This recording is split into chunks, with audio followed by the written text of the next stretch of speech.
Well, yeah, he has said in this very kind of jubilant tweet that it was a very good weekend for the US and China, which makes us think that some of those really difficult issues between the two countries have perhaps made some progress.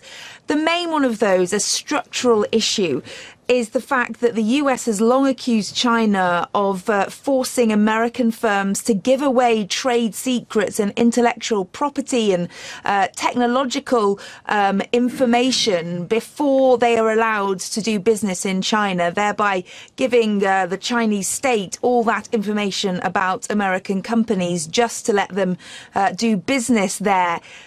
President Trump has long said he wants to see an end to that. He says that is terribly unfair. He also has accused the Chinese of cyber theft. And this is another thing that we expect they have made progress on for the president to have come out and said this. I don't think he would have been quite as gung-ho, if you like, if there hadn't been some considerable movement on those main sticking points. The other thing, of course, is the trade imbalance. So the president will no doubt be hoping, will have seen some progress on the Chinese promising to increase the purchase of certain American goods, particularly agricultural produce.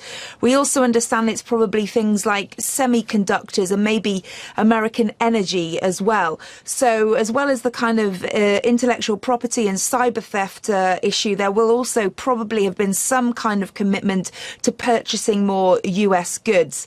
However, we still don't have an actual agreement in writing, but clearly enough has been progress for President Trump to feel confident enough that he is happy to delay those tariffs from that extension, which would have been it's $200 billion worth of Chinese goods. Currently, the tariff is set at 10%. He was set to increase that to 25% on Friday of this week.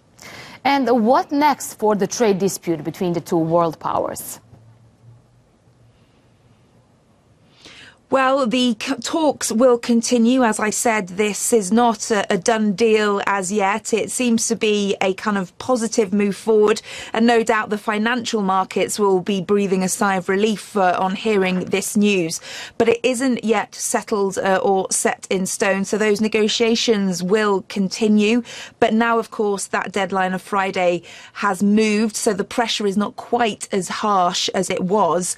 And as President Trump said in this tweet, he intends to meet President Xi of China face to face at his Florida Gulf resort, Mar-a-Lago.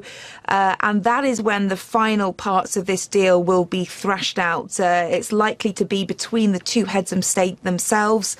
We understand there has been some reporting to suggest that that could be as early as next month, but that is not that's not confirmed. But certainly President Trump in that tweet seeming very positive and hoping to have that meeting with President Xi to hammer out the final details of this trade agreement.